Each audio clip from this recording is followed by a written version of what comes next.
the Atlantic seaboard, one fine morning in 1943, an imposing force of American naval air power proceeds to an important rendezvous. This force is the aircraft complement of a new carrier. Fighters, dive bombers, torpedo bombers. With the air group commander leading everyone, they are flying out to sea to join the ship which will be their floating home and fighting base. He is one of many carriers which the American people have built since Pearl Harbor to destroy the enemy in his own part of the world, far away. And there now is our base, powerful and serene. In honor of all American aircraft carriers, let us call her the Fighting Lady.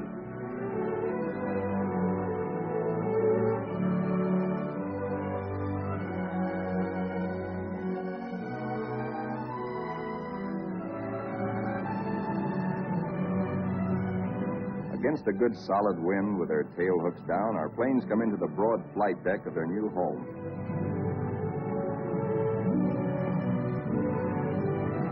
In case the plane's hook fails to catch the arresting gear, there is a series of stout wire barriers. Number one man on the flight deck just now is the LSO, the landing signal officer, always a flyer himself. Like all aviators, he'd much rather be flying. Come on in and sit down. The plane is out of the groove and he waves it off. Come around another time, pilot, and we'll take you aboard.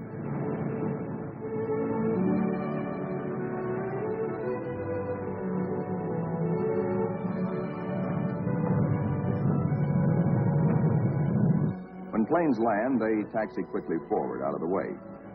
Later, they'll have to be shifted to the stern and rearranged in proper position for takeoff. This is called respotting the deck. Here is our skipper, Jocko, a veteran Navy flyer. Annapolis, 1917. He is not impressed by our earnest efforts, nor are the flight deck control officers. The skipper calls all hands together and gives us a piece of his mind. We'll never be ready for combat unless you flight deck crews learn right now to work as a team. Don't you men realize that before long we'll be in dangerous waters? That's too slow. Bear a hand.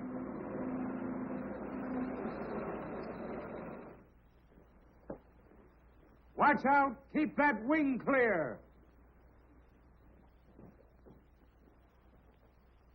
Get it over to starboard. Way over to starboard. Come on, get the lead out of your pants. Now, this is the way your deck should look when you're ready for action. Our ship, our Fighting Lady, is enormous, wonderful, and strange to us. From stem to stern, the entire ship is a honeycomb of watertight and flame-proof compartments. Far below the waterline are engine rooms, fire rooms, fuel tanks, and magazines packed with enough assorted high explosives to blow us all to kingdom come. The hangar deck is like a gigantic tunnel, nearly 2 city blocks long and wide enough to house 4 freight trains abreast.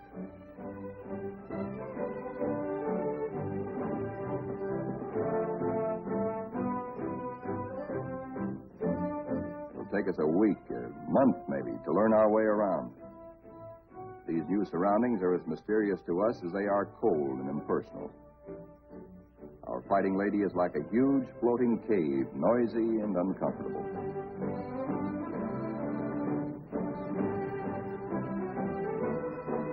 Elevators as big as a tennis court carry us topside to the flight deck.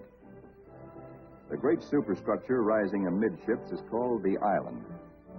This is truly the ship's nerve center, its fighting brain. 85% of us who make up the Fighting Lady's family are volunteers in this war and have never been to sea before.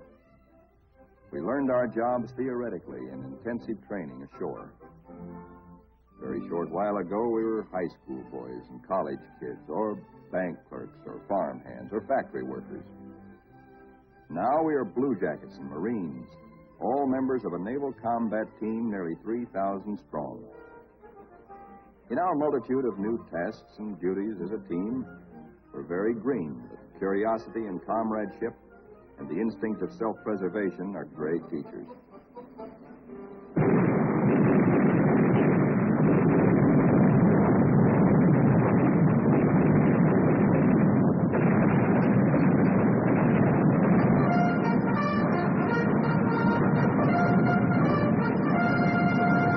Some of us have to master the delicate and complicated instruments which control the fire of our 5-inch batteries, the guns that must defend the fighting lady when enemy dive bombers and torpedo planes attack.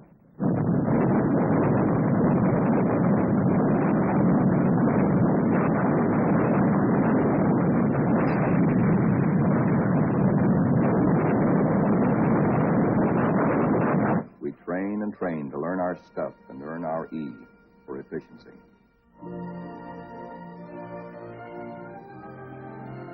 The Fighting Lady's destination is still a closely guarded secret. No one can hide the fact that we're entering tropical waters. Our ship seems more friendly and comfortable now. We greenhorns feel that a suntan will at least make us look like fighting sailors. Even our mascot, Scrappy, has been at sea longer than most of us.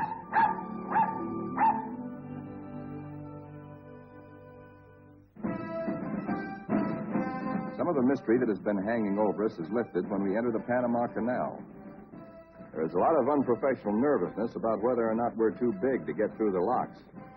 By using lines instead of fenders, we do get through, as the naval constructors knew all along we would. Come on, hop aboard. We're going places. For 2 cents, I would. You know anybody wants to swap?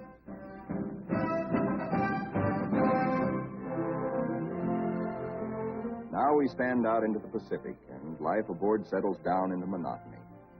Here are our aircraft pilots, officers all. Ship's company call them the glamour boys. They are the men who fly and fight our planes. All the efforts of all the rest of us are concentrated on putting these people into the air and getting them back again. Most of us are hiding a certain amount of nervousness and anxiety, for many of us are Johnny-come-latelys, reserve officers who only recently learned to fly at Corpus Christi and Jacksonville. Others among us are specialists who trained at Quonset Point, Rhode Island. Reserves are called by the regulars, in a friendly way, 90-day wonders. In return, the Annapolis regulars are called the trade school boys. But whether Quonset or Annapolis, all are bound together in the fraternity, the close fellowship of Navy men.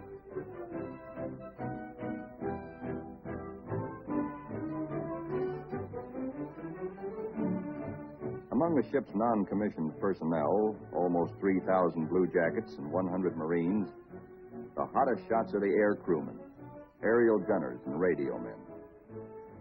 These boys and the plane captains are the partners of the glamour boys in the air. By non-flying blue jackets, they are called Zoom pigeons or Airedales. And because they receive 50% extra pay for flying, they are sometimes referred to as the bankroll boys.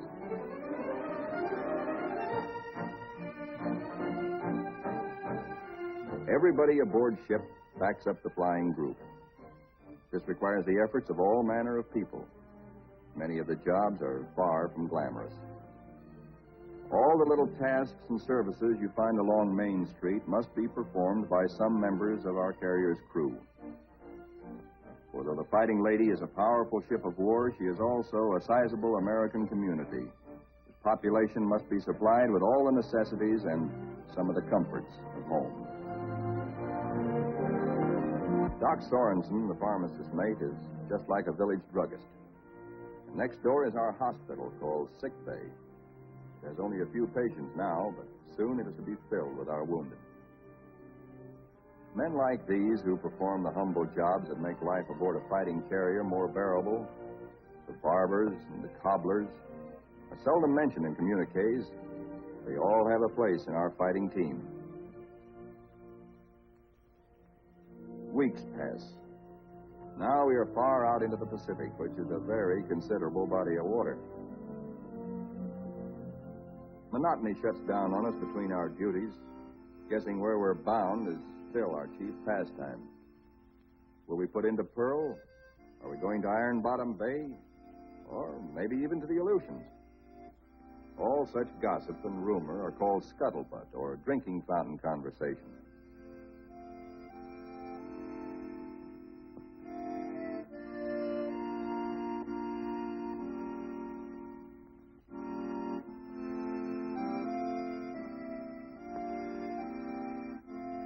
Throughout the ship, men get together in little groups to take refuge from the heavy burden of waiting for something to happen.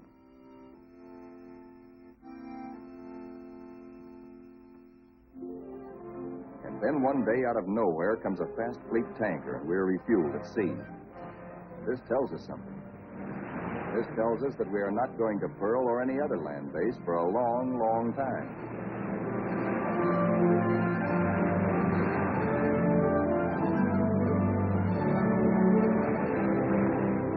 Besides our skipper, we have an admiral aboard, a sea dog who's been a naval flyer for nearly 20 years.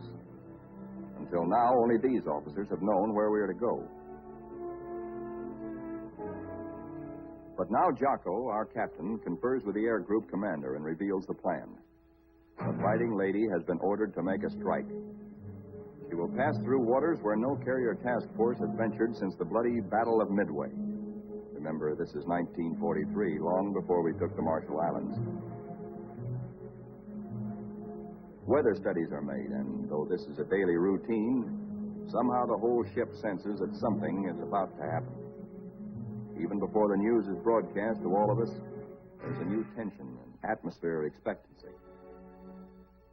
And then we are told we have traveled more than 7,000 miles from Panama, so that tomorrow, August 30th, 1943, we can strike the Jap base at Marcus Island, deep within the enemy's ring of defenses.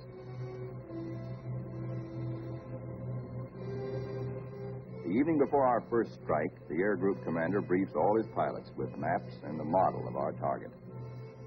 We are sticking out our necks to within 1,000 miles of Tokyo to divert the Japs' attention from other American activities far south and east of Marcus.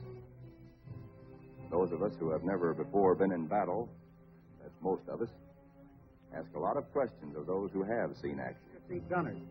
Don't break off until you're practically on the same course and right astern of the enemy. Then push over fast. Outwardly, we try to seem composed and cheerful, but a lot's going on inside our minds. We question our most inner selves. What'll it be like? How'll we take it? Will we do all right? This is the night when a lot of boys write one more letter home.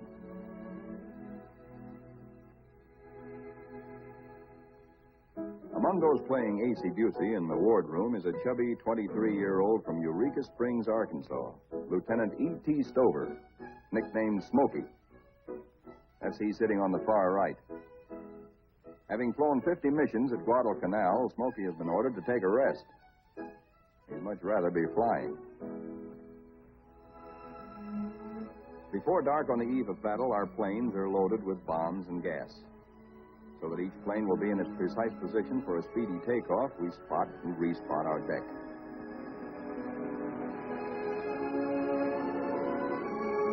Now all is perfect. We will strike at dawn. And now, GQ, General Quarters.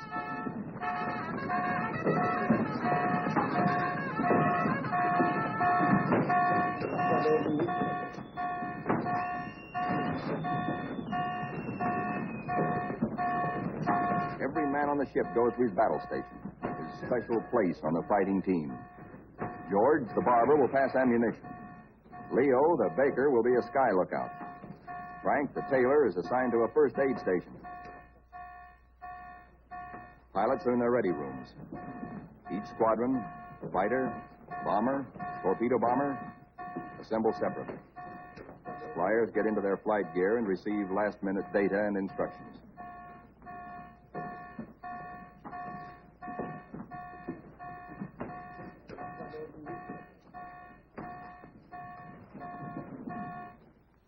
On the flight deck, our first battle dawn awaits us. Our whole ship is on hair trigger. The Fighting Lady is hardly 100 miles from the first target of her career. These last few minutes before the order for our first action are the toughest time of all.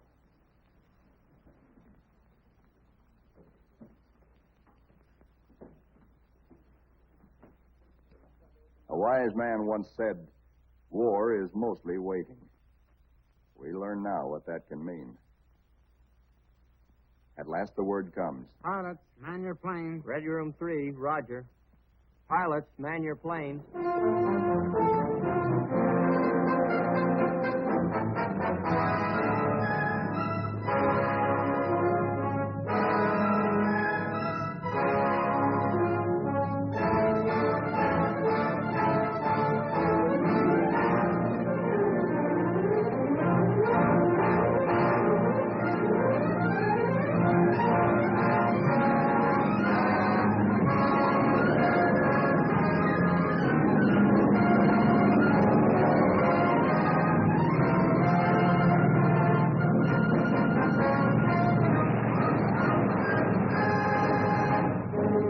Fighters take off first to form cover aloft for the other squadrons.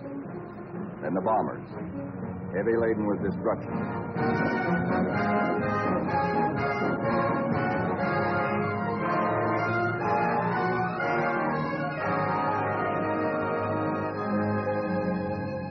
The sun has risen now, and our escorts are alert for enemy submarines. But the Fighting Lady steams boldly toward our target to lessen the distance for our planes when they return.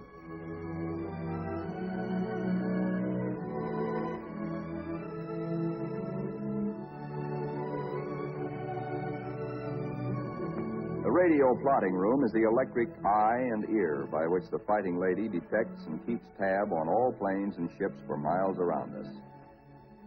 Smokey, the fighting ace from Arkansas, has been put in charge of this room for our big day.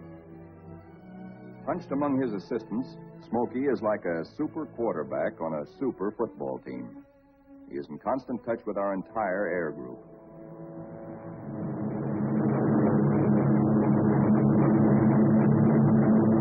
As our first fighters race in toward Marcus Island, they stay low, hoping to escape detection by the enemy's radar.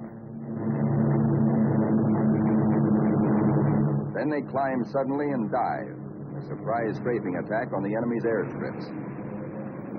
These red balls floating up at us so lazily are anti-aircraft fire. There is 3 times as much of it coming up at us as we can see, because only 1 shell in 3 is a tracer. What look like fiery pollywogs are tracers from our own wing guns. The ack-ack is much heavier than expected, but through it we go to knock out enemy bombers on the ground. All through these battle pictures, realize that we are looking straight down our own gun barrels. These pictures are taken automatically by the same mechanism that operates the guns. Pictures even shake with the gun's recoil. Our eye is now the very eye of our fighting airplane.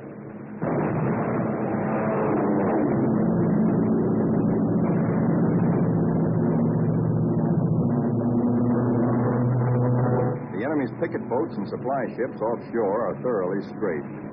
No longer will these craft bring rice and sake and munitions to Marcus.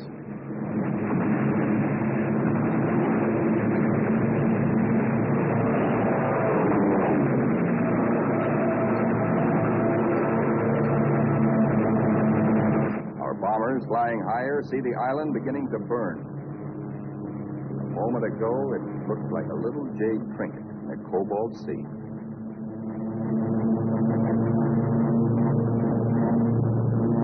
As the fighters and bombers swing victoriously away from Marcus Island, towering columns of smoke show the thorough job our boys have done. Back aboard ship, Smokey is tracking the flyers with care to be sure that none is missing and that no enemy planes are trying to follow them out to our Fighting Lady.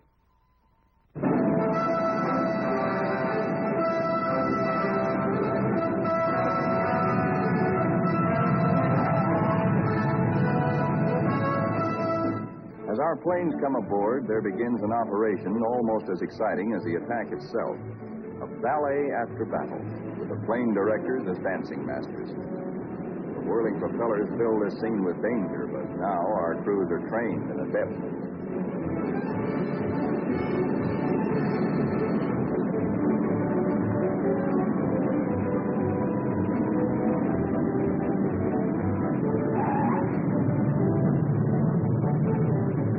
Landing signal officer performs an eloquent adagio on the Fighting Lady's stern.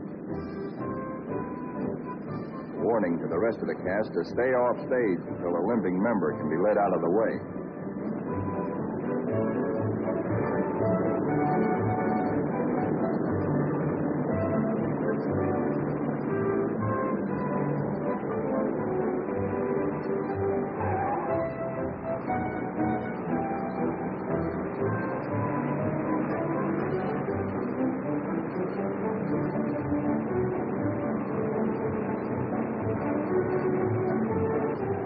pilots go below to report to their combat intelligence officers. They have hot news, good news. They tell what they saw and did, how many rounds of ammunition they fired, how many bombs they dropped, what they hit, what they noticed at the target that was new and different or that may need hitting again. As the reports are added up and our combat photographers develop their pictures, the story becomes better and better. Every single Jap bomber on Marcus has been destroyed. 80% of the shore installations blasted or set afire. Hangars, radio stations, gas dumps, ammunition dumps. Marcus is now a lovely mess. In the radio plot, Smokey is worried. There are planes still up there, and he's wondering about them. They are ours, though, delayed by battle damage. Landing a shot-up plane on the carrier is a crucial test of how well-trained, how alert and steady a naval flyer is.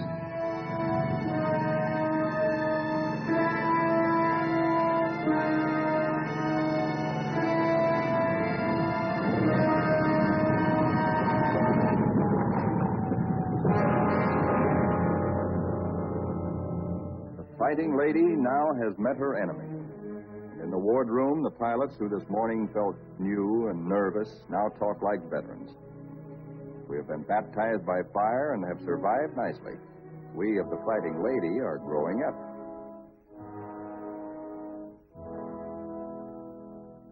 The admiral of our task force knows the overall strategy of the whole Pacific campaign. To smash straight through Japan's outer network of islands, to recapture the Philippines and land on the mainland of Asia. Thus, we will deny Japan supplies from Malaya and the Dutch East Indies and leave her far-flung island garrisons marooned. Then we will reach out and really help our ally China. Months after Marcus, this campaign is well started. Our carrier task forces have been in many battles. And now, early in 1944, the Fighting Lady's target is Kwajalein, the Marshall Islands. These are Jap Zeros, the fighter screen being pierced by our planes and planes from 8 other carriers, preparatory to strafing Kwajalein and bombing it apart. Our fighter pilots have improved with practice, with the confidence that comes from experience. They estimate their range by watching their tracers. They hold their fire until their wing gun bullets converge at 300 yards. They shoot in bursts instead of in steady streams, which heat up the guns and spend ammunition.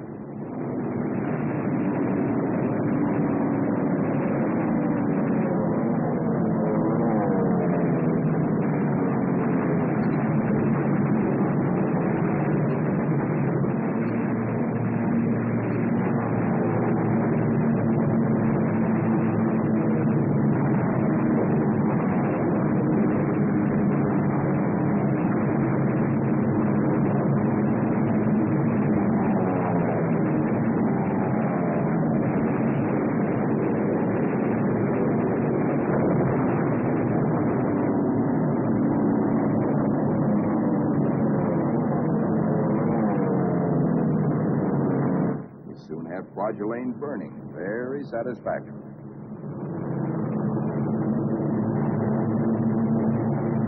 After our bombing attacks and heavy shelling by our surface ships, assault craft filled with Marines and Army hit the beaches. And very soon after that, Kwajalein is ours.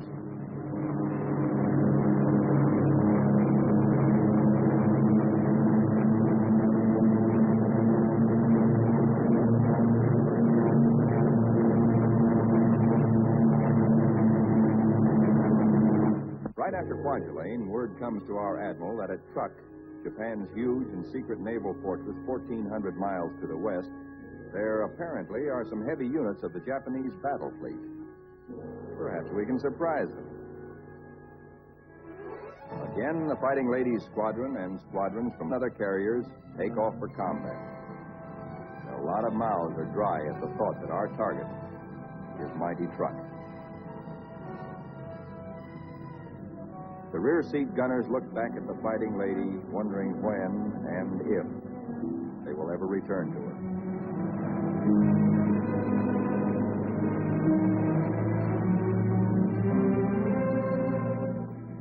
we know about truck, we know from a few photographs taken by some nervy Marines on reconnaissance just 18 days ago. We hear that it is a complex of heavily fortified islands surrounded by airstrips, with naval anchorages at certain spots among the islands. For the next 2 days, more than 1,000 of our carrier-based planes are going to sweep in on truck in relays. The planes appear to float gently off our bow. Actually, their airspeed is a good 70 knots. Diving in on truck, we again turn on our guns and their synchronized cameras. Truck's defenders are aloft, and we smack them hard.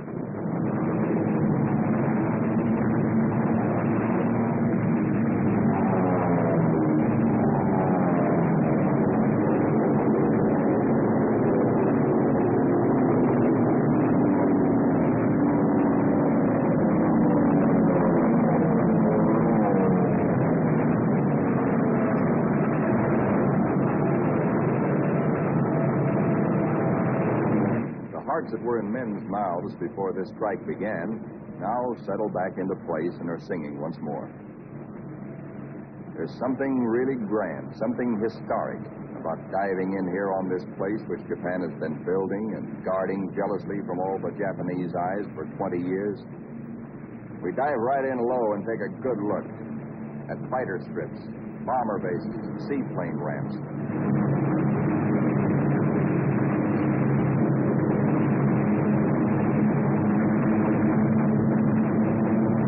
In an almost vertical dive, the pilot may black out or go blind for a moment when he pulls up and out at the bottom.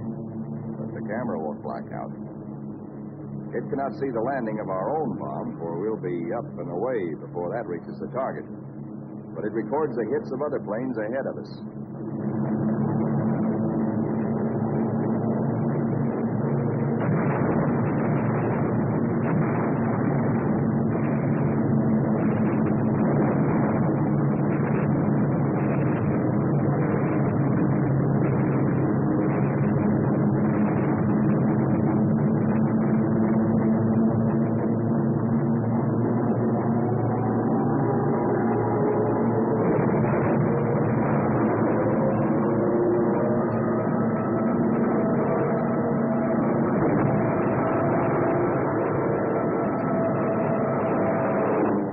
To find the Jap fleet here, but most of it's gone. Some lingering ships, including some of their fast fleet tankers, we find hiding in sheltered coves. The vessels which we are now strafing are other fleet auxiliaries, rice boats, transports, and ammunition ships.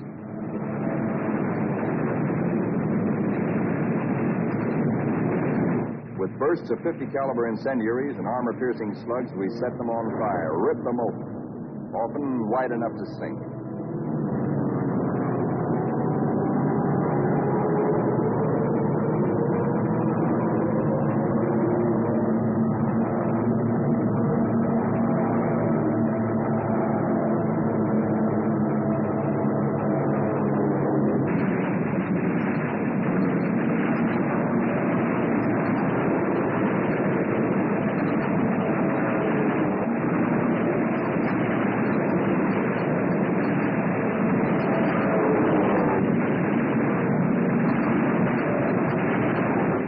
Ships filled with TNT is not very healthy for pilots who dive too low.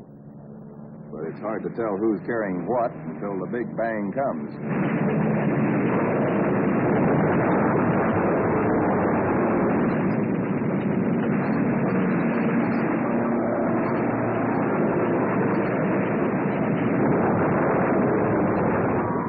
Returning to the deck at 130 miles an hour with a flat shot away, all a pilot can hope to save is his own skin. Here comes our new air group commander. He's had a bit of trouble. His windshield is blotted with blood, and he has to feel his way aboard. Strafing at low altitude, he took a 40-millimeter anti-aircraft burst right in the face. More than 200 wounds, and his plane a sieve. But he'll live to fly again. Some planes will not return, but others come back and land somehow, anyhow. Considering the toughness of truck, our losses are astonishingly light. No time is lost getting casualties below.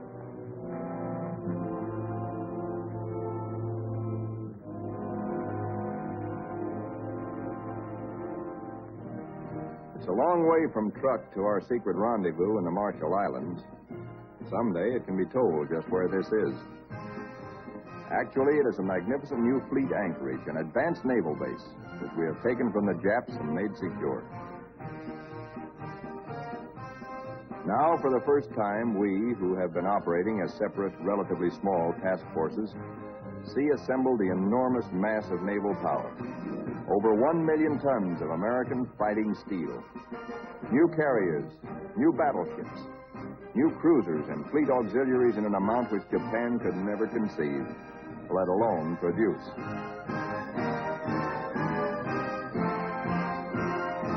That we are able to maintain supply lines over the vast distances of the Pacific is one of the miracles of this war. In the comforting presence of so much power, we relax and refresh our battle-strained nerves. Put my head under. Hey, Benny, when you going to die? Thought you'd have swim, hey! Benny. Our ship's post office now does really big business. Letters for us at last from home. Letters from us to friends and families. Our censors know our collective mood, our central hopes and thoughts. The stuff is really getting out here now. I can't tell you much about it, but oh boy. And the more we get, well, the sooner I'll be seeing you. All hands are called together. Our old skipper, Jocko, has been promoted admiral. Our new one's name is Dixie. Men, as soon as I finish talking, we are getting underway. Our fighting lady is now part of what is designated Task Force 58. As you know, our final destination is a place called Tokyo. We'll have to fight hard to get there, but when we drop our hook at Yokohama, I'm going to throw a party. All hands are cordially invited.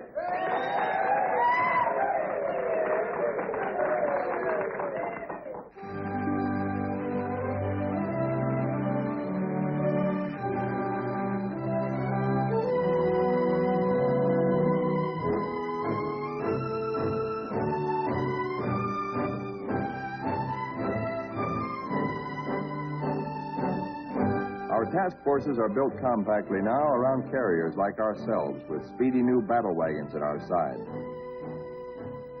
A carrier skipper never leaves the bridge at sea, because carriers and their planes are the first to strike the enemy or to be struck by him. Our aircraft pilots are constantly on call, for despite the mass of power spread out around us, these are still dangerous waters. Our pilots know this all too well, but it doesn't worry them now, for they're seasoned. They know how. There are a lot of new faces among us, but most of these men, too, have been in action. At places like Hollandia, Millie, Joliet, Palau, Rabaul, Wake, Maloelap. Our rear seat gunners and radio men are old hands now. Some of their faces are different, too, because there have been replacements. A lot of them have been made commissioned officers. There's a saying in the Navy that you never learn to love a carrier until she gets hurt. Well, perhaps we don't really love our fighting lady, but we've become mighty fond of her and almost comfortable, almost at home.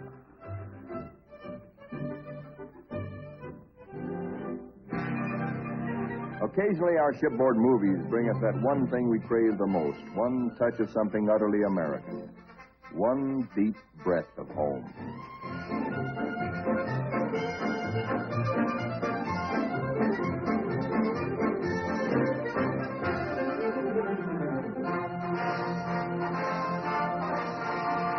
Like Jocko, our new skipper, Dixie, is an old hell-diving Navy pilot. In their battle caps, he and Admiral Mitcher look like big league baseball managers. Northwest we steam, and never before in history has an ocean borne such a weight of naval power. Not a Jutland, not a Japan's proud boast, Tsushima, was there anywhere near the force with which we now assert that this is our ocean. This is our air. And we're seeking the Japanese battle fleet to prove it.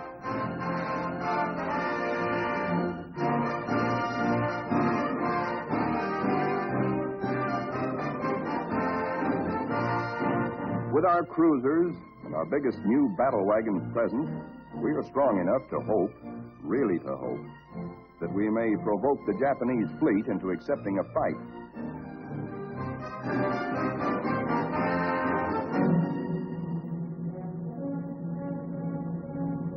We're joined by plotting Coast Guard and Navy transports. The Marines again. So, another amphibious assault is cooking.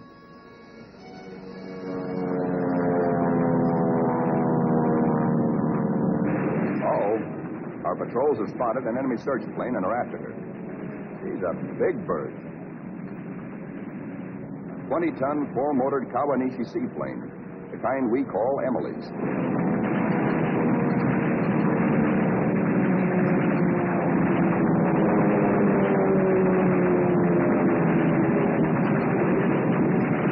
Miss Emily's a tough old girl.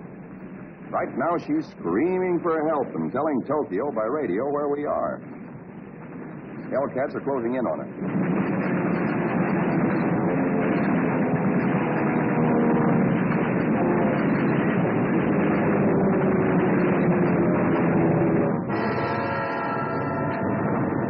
So long, Emily.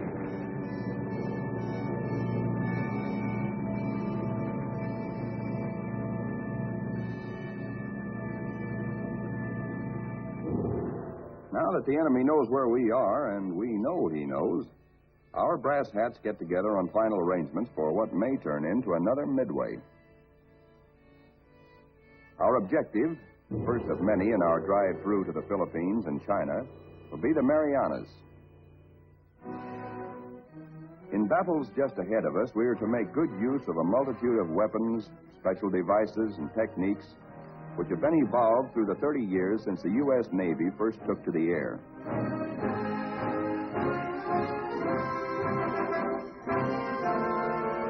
Not only did our naval flyers create the aircraft carrier itself, but it was they who devised the torpedo plane and invented and perfected dive bombing.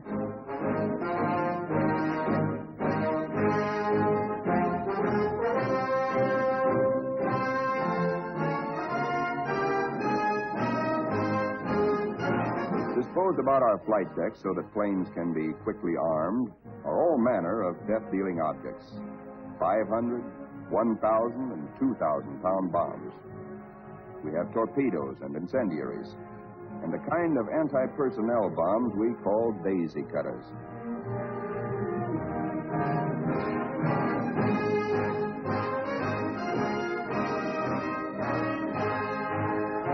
Some of our bombs are armor-piercing, some for fragmentation. Others have delayed action fuses to prolong the effect of our bombardment for hours after we have delivered it. Here are the new rockets, which pack the same wallop as a 3-inch shell. They weigh little, and because there isn't much recoil, they can be fired from planes. On the eve of battle, we are told to scrub up to lessen the danger of infection in case we're wounded.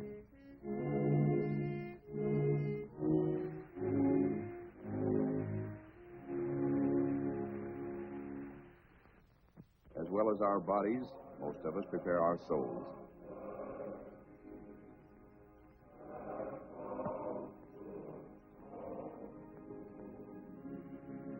Always on the eve of battle, divine services are held in relays, so that every one of our fighting ladies' 3,000 sons has a chance to attend.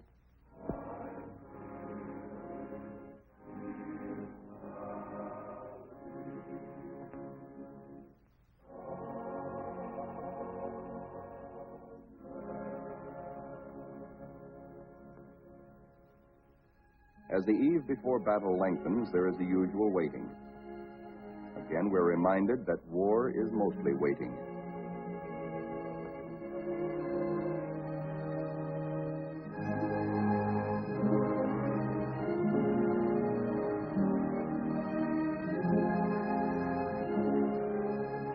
because all cooks and bakers must soon be at their battle stations, they work all night long preparing a hearty meal of steak and eggs for our 3 a.m. battle breakfast.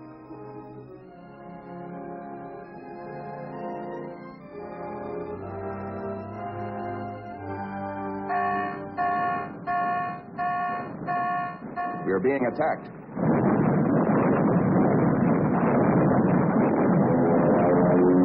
We are being attacked by Japanese torpedo planes skimming in after us, wing to water.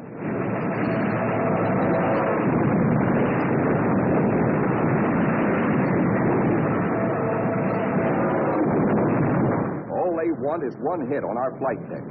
We have nearly 90 planes fueled and loaded with bombs, ready for the takeoff.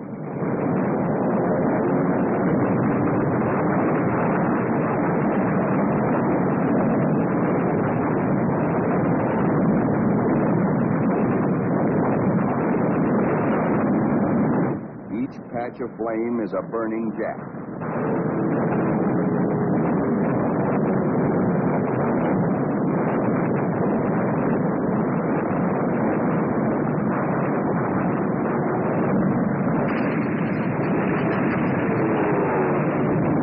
In this surprise attack, 19 Japs are polished off by our ship's batteries. Not a single carrier is hit. We have been fortunate. So now commences another major moment in the fighting lady's career. Flight quarters sounds. In this modern warfare, the young plane captains are to their pilots what squires were to armored knights of old. In this operation, typical of many more to come, a lot of other fighting ladies will be involved. And nearly 2,000 carrier-based planes, all of them attacking in air groups like our own.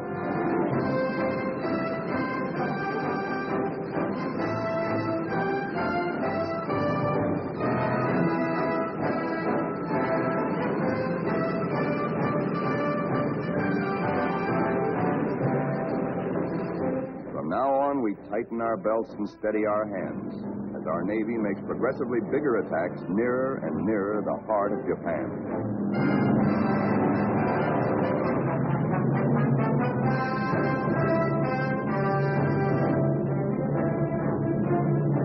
At his post and radio plot, tracking down enemy planes and cursing the luck that keeps him out of the air, Smokey chafes at being grounded on a day like this, especially when targets are juicy ones. All the Jap air bases and military installations in the Marianas, and a special prize package, Guam, the island which we did not fortify, but the Japs did. Now comes word that the Japs have sent strong air reinforcements to Tinian, which flanks Guam.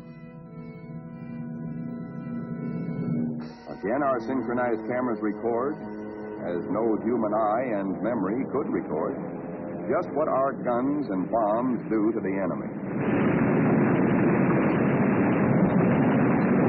These pictures enable our air combat intelligence officers to assess the damage as we swoop down upon Tinian.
Planes return for more fuel and ammunition, the surface vessels take over.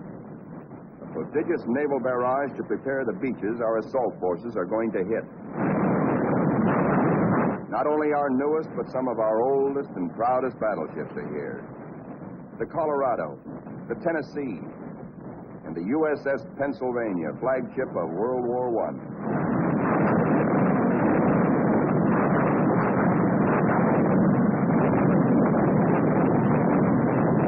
Winging home to the Fighting Lady, several of our planes, crippled, make a game attempt to land. Now is when the landing signal officer must judge not only the speed, but estimate the battle damage of planes like these.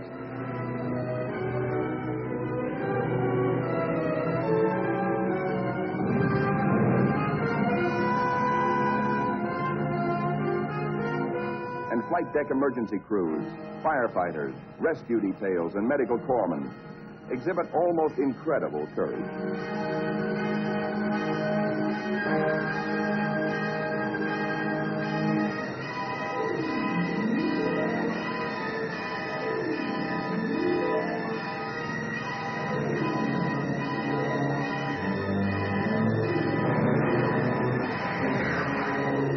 The pilot of a torpedo plane has been unable to release his load of incendiaries. Burning thermite is spilling out at incandescent heat. In the plane's tanks remain about 75 gallons of high-octane gas. The men who brave this danger to save pilot and crew deserve every citation they get.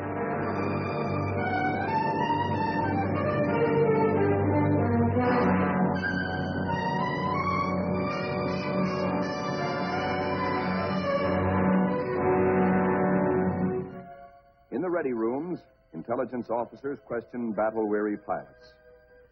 What did you see? Any Jap carriers in sight? Are you sure they were carrier-based planes? Then from radio plot comes uncomfortable news. Torpedo planes and dive bombers from enemy aircraft carriers are approaching. All hands, man your battle stations. To our engine room go orders for flank speed, which is a few knots faster than full speed, in case we need to take evasive action. All boilers are lighted to let the Fighting Lady outdo herself if necessary. The engine room people turn on the heat, and the propeller shafts churn like fate in their alleys.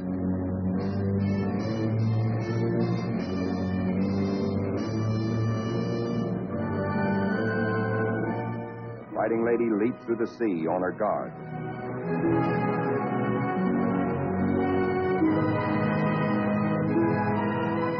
Skipper Dixie gears himself for action, and so does wise old Scrappy.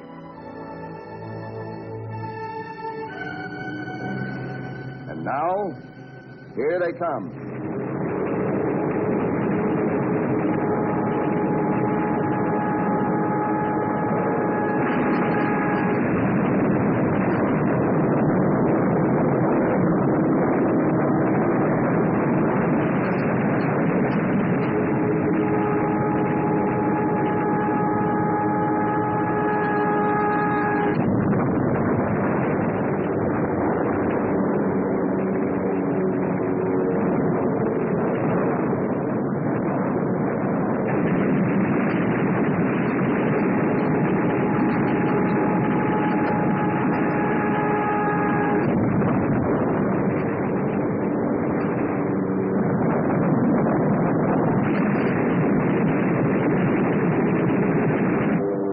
Jill, torpedo bomber, miraculously keeps coming through our wall of black.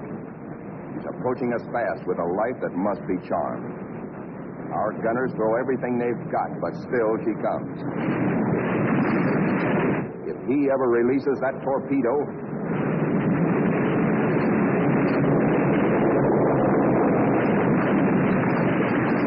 He missed us. Either the pilot was already dead or his release gear jammed. Smokey, the pride of Arkansas, hears about that one, he almost takes off. Now our reconnaissance has spotted the Japanese task forces. This is the moment we've been fighting and praying for. Every plane that can fly and every qualified pilot is ordered into the air.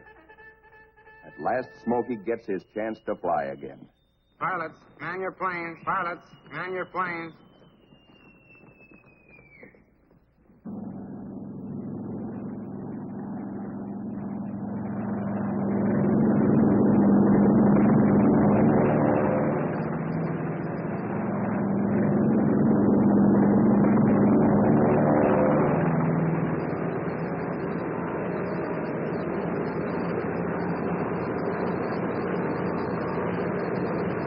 Philippine trade wind is tearing down our flight deck. Our planes strain forward to rise into it. Our entire air group thunders out behind the group commander.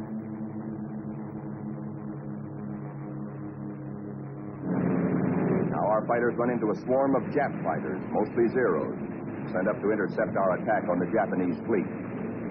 A mad aerial scramble begins, which the boys to this day still call the Marianas Turkey Shoot. 369 Jap planes are shot down in this single day, to our loss of 22. Japanese plane makers have sacrificed strength and firepower for agility. Their planes disintegrate quickly when you hit them.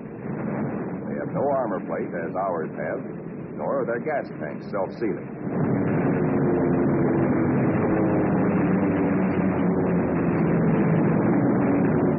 Little monkeys are fancy flyers. They think aerobatics can win dogfights, whereas we believe in smooth flying and careful shooting.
Now, at last, through a late afternoon haze from high altitude, our air combat group sights the Imperial Japanese battle fleet. These are the first pictures ever taken of a great enemy naval formation like this.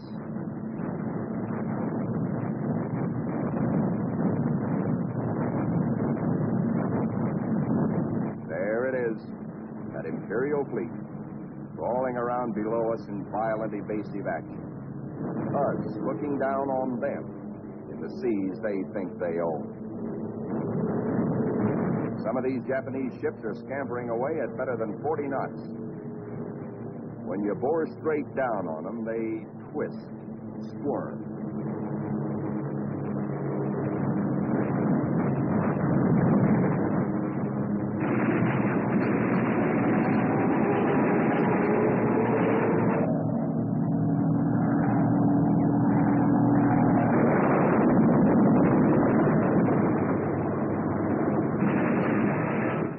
A big destroyer at the bow, hoping to shoot out his bridge. And he shoots back plenty.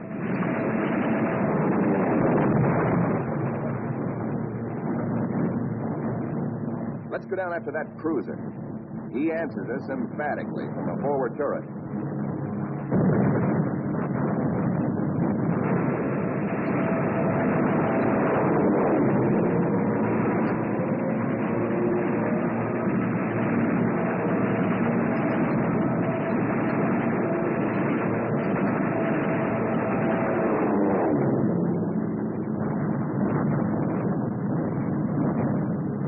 A 25,000-ton Jap carrier of the Hayataka class is going to get it.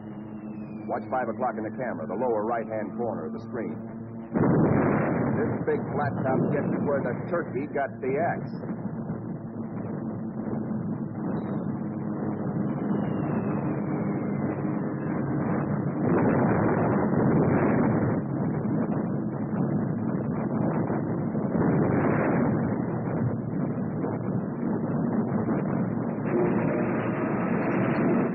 touch off some of these babies. Just watch this one. And now we come home from the Battle of the Philippine Sea. 17 Jap warships have been sunk or severely damaged. Several of our returning planes have been badly shot up. A dive bomber comes in out of gas. He pulls off to starboard, but noses over because his wheels are down.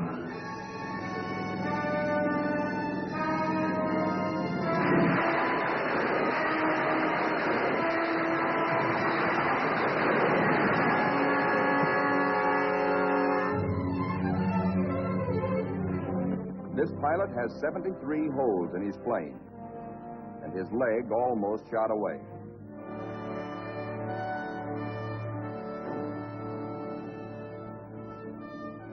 To clear the deck for other planes, number 30, badly damaged, is jettisoned, given the deep 6.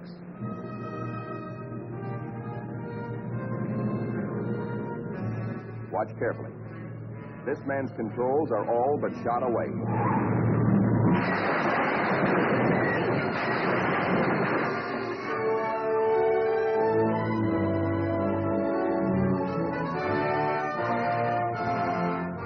He steps out of it, smiling. And now it is time to paint up the scores. On this fine morning, just a year after being commissioned, the Fighting Lady is beginning to look like a stamp album. She has done her share, amassing Task Force 58's grand total of 757 Jap aircraft destroyed in a 2-week turkey shoot.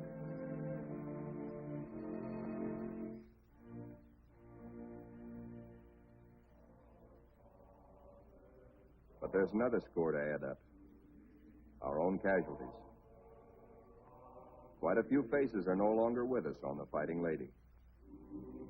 Among them, Lieutenant Commander Upson, skipper of our torpedo squadron. Lieutenant Pappy Condit. Lieutenant John Meehan.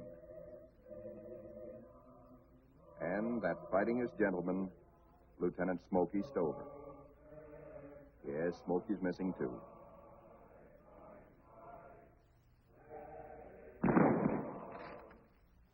Salute them under their country's flag. For they were brave. They were gallant. Others will come forward to take their places. For the battles we have fought on the seas and in the sky are only the beginning. Still hungry for battle will steam our carrier. Serene, powerful, unafraid. She and her planes will come home again someday, God grant, but not until the bitter, glorious end.